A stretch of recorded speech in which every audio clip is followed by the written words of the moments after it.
Et oui, VR Motion. Salut à tous et à toutes, c'est Popo, j'espère que vous allez bien. Aujourd'hui, petite vidéo, bon, comme vous l'avez vu au titre et à la miniature, je fais pas cette vidéo pour des bonnes nouvelles. J'ai eu un accident fin juin à cause de de ma connerie finalement, parce que je vais expliquer un peu ce qui s'est passé. Je me cherche pas des excuses évidemment, hein. Je sais que j'ai été au-delà de ce que j'étais capable de faire et de ce que la moto pouvait faire, mais c'est pas une erreur de pilotage en soi, c'est justement du surpilotage. Donc je vais vous expliquer un petit peu déjà pour commencer pourquoi j'ai eu cet accident. En fait c'était un dimanche, j'étais tranquille, c'était un dimanche, j'étais tranquille en train de jouer en fait, et puis je me suis dit quoi, je vais sortir la moto, puis je me dis ouais en fait non, puis en fait si, je la sors, et puis du coup je sors la moto, et puis je mets la combi et tout ça, je pars, je roule 20-25 minutes à peu près, un peu trop comme ça, hein. Et du coup je roule tranquille, et puis j'arrive dans un virage, un très très beau virage que j'ai pris peut-être une centaine de fois et j'ai jamais eu aucun problème. Mais bon, je pense que là, pour le coup, j'avais peut-être pas assez de vitesse dans ce virage. Parce que bon, on sait que pour mettre de l'angle, il faut mettre de la vitesse. Les deux vont ensemble en fait. S'il y a de l'angle et qu'il n'y a pas de vitesse, tu vas tomber. S'il y a trop de vitesse et pas assez d'angle, bon, tu risques pas de tomber, mais voilà, c'est un peu... Voilà. Pour mettre de l'angle, il faut de la vitesse, obligatoirement. Les deux vont ensemble. Et du coup, étant évidemment en sursis, hein, je sais que la gendarmerie, la police vont sûrement regarder cette vidéo. Ça sert à rien de venir me chercher les gars, hein. J'ai joué au con, je paye mes erreurs maintenant, voilà, j'ai mis trop d'angle, j'ai voulu faire le malin et puis voilà, mettre de l'angle, et j'avais peut-être pas assez de vitesse dans le virage, j'ai essayé de respecter les limitations de vitesse, donc respecter les limitations de vitesse les gens, vous savez, hein, j'ai pris tempête pour ça, ma moto a été saisie, vous le savez, enfin bref, je vais pas refaire l'histoire, vous savez ce qui s'est passé, tout comme moi. En tout cas pour ceux qui ont suivi. Donc maintenant, qu'est-ce qui s'est passé? En fait, j'ai mis vraiment juste beaucoup trop d'angle en fait.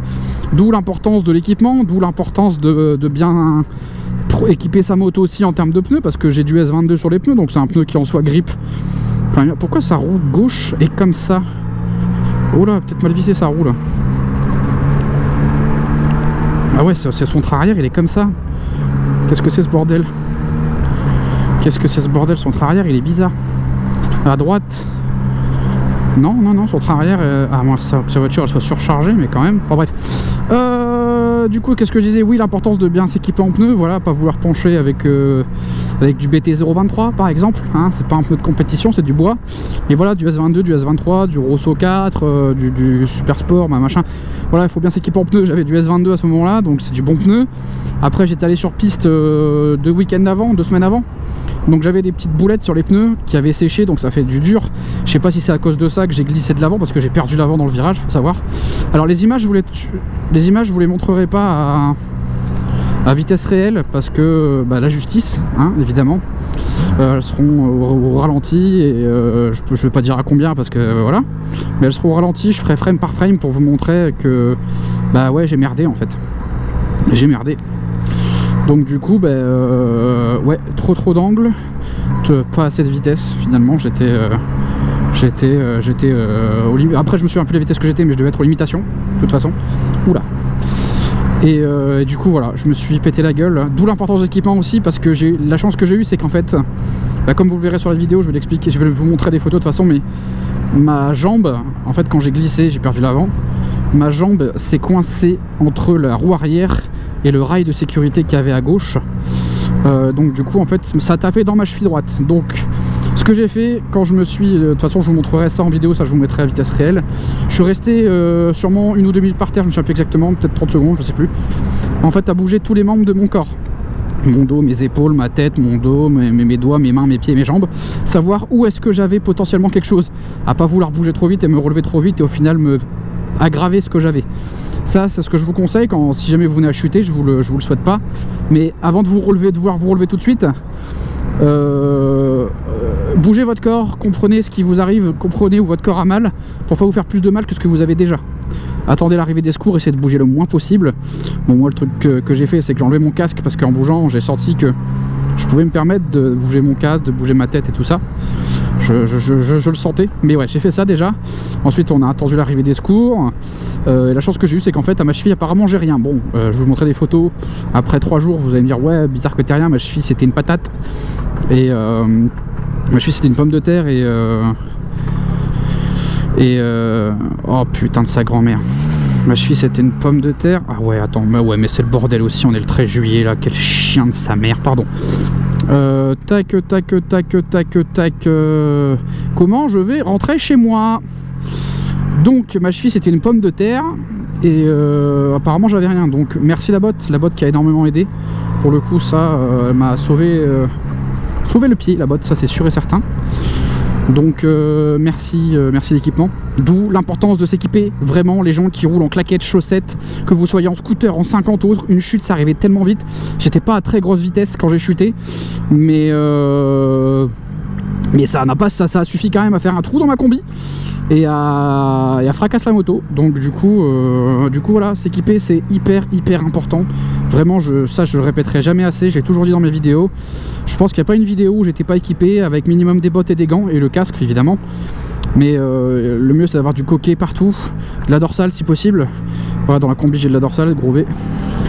Dans la combi j'ai de la dorsale, donc bon ça a évidemment réduit mes chances de me péter un truc sur le dos.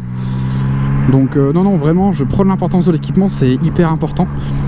Il faut prendre soin de soi, c'est voilà, la moto il n'y a pas de carénage pour vous aider comme sur une bagnole. Donc ouais, à vraiment bien faire attention à ça hein. Donc la moto après au niveau des dégâts, ben il y a une jante arrière, déjà ça c'est sûr, la jante a totalement plié. Donc s'il y en a qui ont une jante de traceur neuf entre 2015 et 2020, pas trop cher, pas voilée, pas niquée, enfin voilà, même si elle est un peu tout deux je m'en branle, mais tant qu'elle est pas voilée ou autre, je suis preneur, donnez-moi votre tarif et puis si ça m'intéresse je pourrais vous l'acheter. Parce que la R7 c'est les mêmes jantes que les traceurs neufs de 2015 à 2020, si jamais il y en a qui savent pas. J'ai du carénage, mais bon ça le carénage à la rigueur je fous un kit déco dessus. De toute façon la moto va finir en moto de piste d'ici quelques temps. Donc voilà, je prendrai probablement une autre moto, ça on verra. Voilà, je vous avais annoncé, propose peut-être changer de moto, mais c'est pas sûr.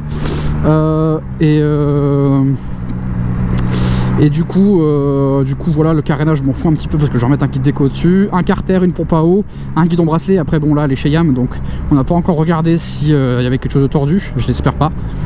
Donc la vidéo de toute façon sortira lundi. Donc après pour ceux qui veulent voir l'accident complet avec la vitesse réelle, je vous invite à venir sur mon stream parce que je serai en stream lundi soir pour vous montrer exactement ce qui s'est passé. Donc je serai en stream, il n'y aura qu'à venir voir et puis vous verrez. Donc voilà. Voilà, donc après je vous mets la vidéo là à l'écran hein. Vous verrez, de toute façon je ferai un passage où je serai sur mon PC et je vous montrerai en même temps sur le logiciel de montage. Salut à tous et à toutes, c'est Popo, j'espère que vous allez bien. On se retrouve du coup le lendemain pour que je puisse vous montrer image par image comment ça s'est passé. Alors, je vais juste couper le son parce que c'est pas du tout agréable pour vos oreilles. Mais du coup, j'ai jamais mis autant d'angle de ma vie en fait. J'ai senti que j'étais largement au-delà des limites. Et en fait, j'ai regardé sur le casque. J'ai un capteur dans la moto qui me permet de voir l'angle que je mets. J'étais à 66 degrés d'angle, ce qui est quand même assez énorme. Sachant qu'en MotoGP ils mettent 68 sans tomber, moi j'étais à 66 et en fait j'ai pas de MotoGP hein, j'ai une Yamaha R7, même si c'est une très très bonne moto, que les suspensions sont bien réglées, c'est pas, et puis j'ai du S22 aussi donc c'est pas du tout non plus de compétition. J'ai mis trop d'angle et j'ai glissé de toute façon, donc je vous laisse voir ici, donc frame par frame. Donc j'étais bien lancé dans le virage, la trajectoire était bonne, le regard était bon, et puis en fait il y a un moment donné où je vais venir perdre l'avant. Je crois que ça va être ici, là. Ouais, c'est ici. Là, en fait, on sent qu'il y a une glisse. Et on sent que l'avant se déleste. Bah, en tout cas, moi, je le sens. L'avant se déleste. Et puis, hop. Et puis, en fait, on voit que là, je commence à y aller.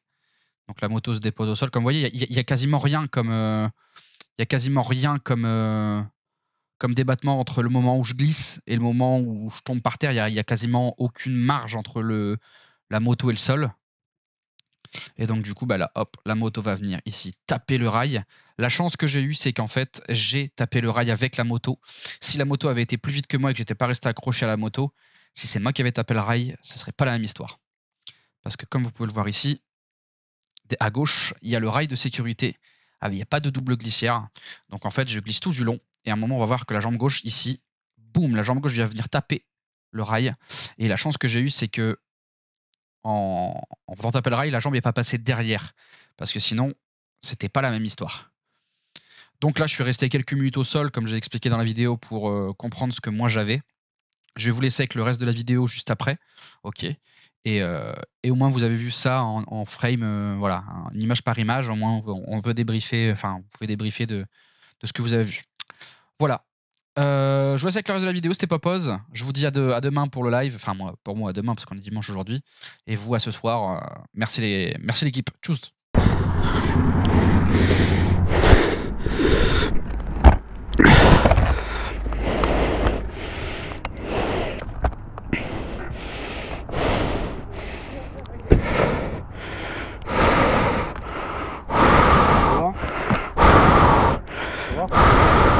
J'ai très mal à ma cheville.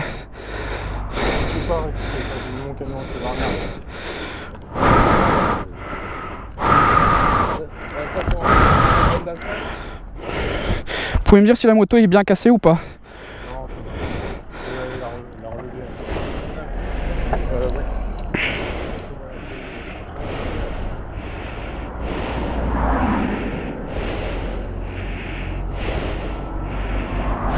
Putain, c'est pas possible.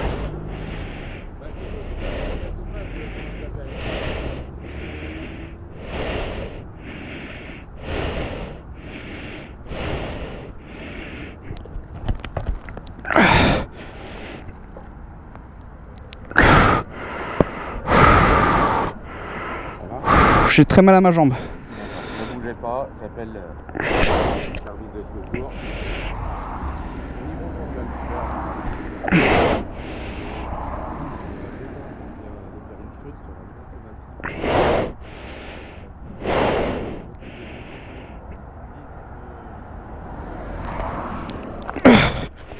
Putain, la jante.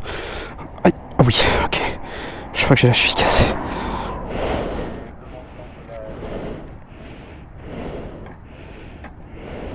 Quand on sort de la nage, oui, à 5 heures.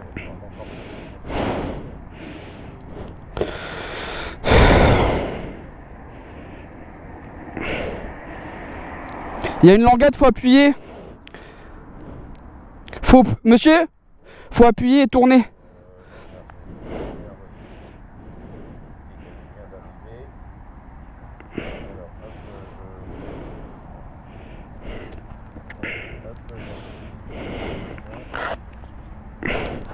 Je crois que la jante est cassée. Putain, c'est pas possible. Quel con. Je peux vous piquer mon téléphone, ça vous dérange pas? Non, c'est pas grave, vous inquiétez pas. Merci. Je pense que je me suis cassé la cheville. Je pense, ouais. Ouais, je sens les os bouger, donc...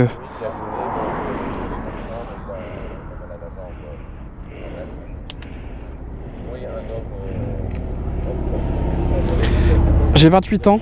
28 ans. 28. 28.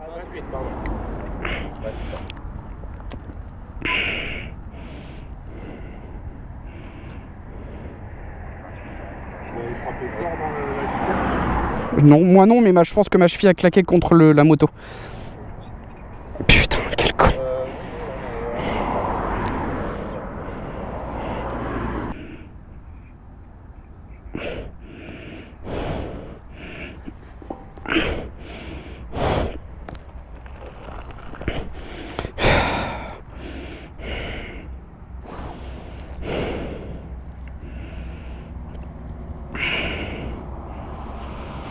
Ça vous dérangerait d'en prendre pour moi aussi? Ouais, j'allais vous proposer de les envoyer, mais je vais prendre avec votre téléphone pour ça.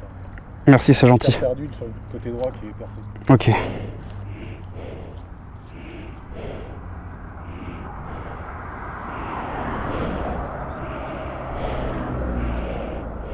D'accord. Oui, oui, je vais faire.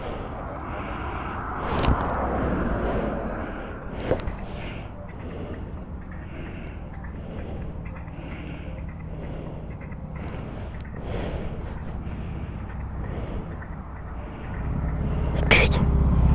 Quel tocard, quel tocard. Posez le genou, hein. Posez le genou, espèce d'idiot. bestiaux de merde, tocards de merde, enculés de merde.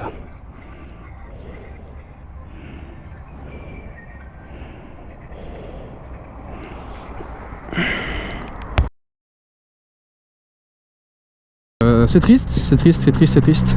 Je me suis arraché tout seul. Après, je vais faire un truc. Jugez-moi si vous voulez. Je ne demande rien à personne. D'accord? Je mets le PayPal dans la description. Ok? Ceux qui veulent aider pour les réparations de la moto, vous êtes évidemment les bienvenus. Je ne demande rien. Jugez-moi si vous voulez. Insultez-moi. Dis-moi espèce de profiteur, de pauvre type de grosse merde. Si vous voulez. Je profite de rien. Si je ne reçois rien, je financerai par moi-même. Si je reçois quelque chose, ça aidera à réparer la moto. Parce que voilà, tout ce qui est bon à prendre, je le prends.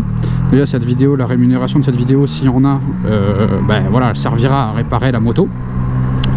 Et du coup, voilà, c'est dans la description, mais j'oblige personne à donner quoi que ce soit, ni rien du tout, sachez-le. C'est de votre bon vouloir, pas du mien. Voilà. C'était Popo, j'espère que la vidéo vous aura plu. Merci à tous de suivre. Passez une bonne soirée. Des bisous. Tchuss l'équipe.